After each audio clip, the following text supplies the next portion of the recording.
Human life is full of secrets and mysteries. Sometimes completely incredible events happen to us. We encounter inexplicable phenomena, and we see something such that even the most convinced skeptics give in to doubt and admit the possibility of the existence of otherworldly, supernatural forces. Most of those who willy-nilly have become the hero of some mystical story have a desire to tell it to someone else, to speak out, to find the support of people who may also have encountered something terrible and inexplicable in their lives. And also find grateful readers among those who are keenly interested in mysticism and love to read scary and mystical stories. After all, often we don't even have anyone to share it with. Most people are skeptical until they themselves personally encounter something similar in their lives.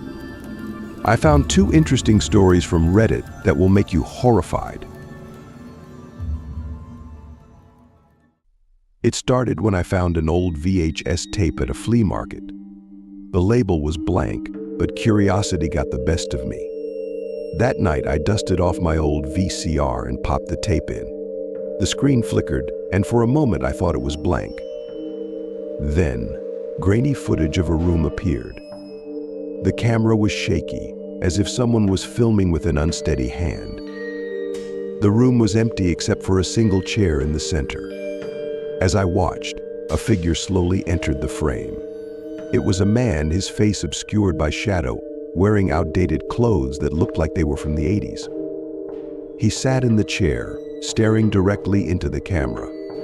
For what felt like hours, he just sat there, unblinking. Just as I was about to turn it off, the man spoke. His voice was distorted, like a bad recording. "If you're watching this, it's already too late. You see, this tape is cursed. It shows you the last thing you'll see before you die." I laughed nervously, but a chill ran down my spine. The screen went black, then the footage cut to a different room. My room. I stared in disbelief as the camera panned around, showing every detail: the unmade bed, the posters on the wall, even the pile of laundry in the corner. Then the camera turned to show the door. Slowly it creaked open. My heart raced as I watched a figure step into the room. It was the same man from the first clip, but this time his face was clear, pale, gaunt, with hollow, black eyes. I heard a noise behind me and whipped around, but there was nothing there. I turned back to the screen, and the man was closer now, almost at the foot of the bed. My breath caught in my throat as he reached out, pointing directly at me through the screen.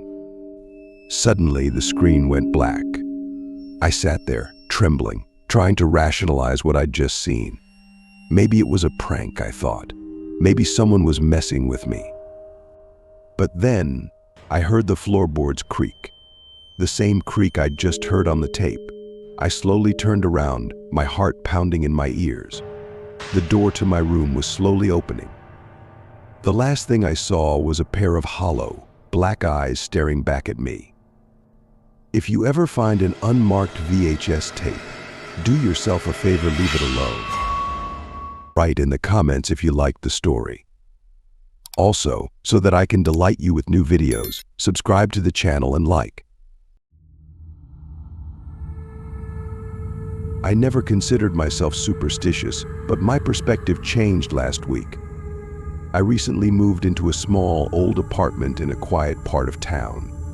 The building had a certain charm, with its creaky floors and antique fixtures, and the rent was too good to pass up. Everything was fine until I found the diary.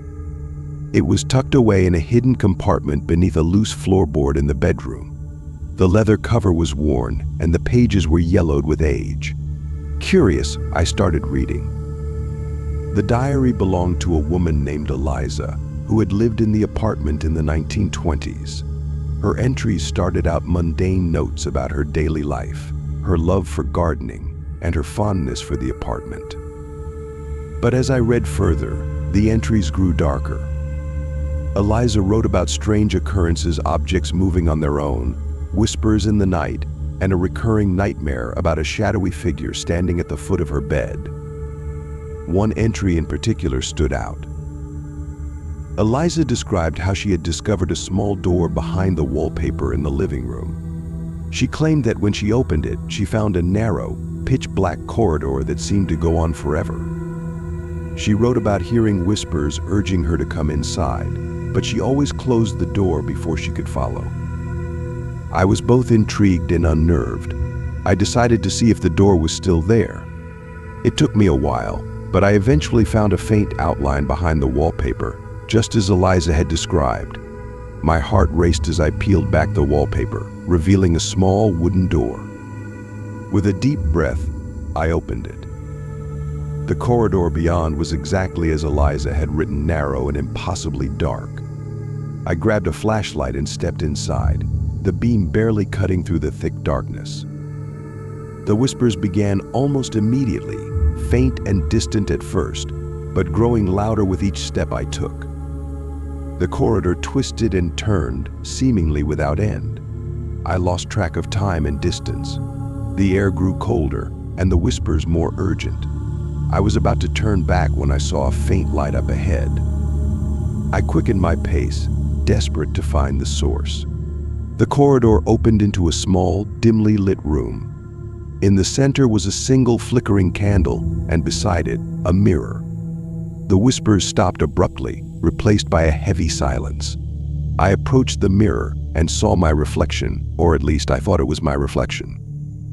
The figure in the mirror looked like me, but there was something wrong. Its eyes were hollow, and its mouth twisted into a sinister smile. Before I could react, the figure stepped out of the mirror and into the room. I turned and ran, the cold air biting at my skin and the sound of footsteps echoing behind me. I didn't stop until I was back in my apartment, slamming the door shut and collapsing on the floor. I haven't opened the door since.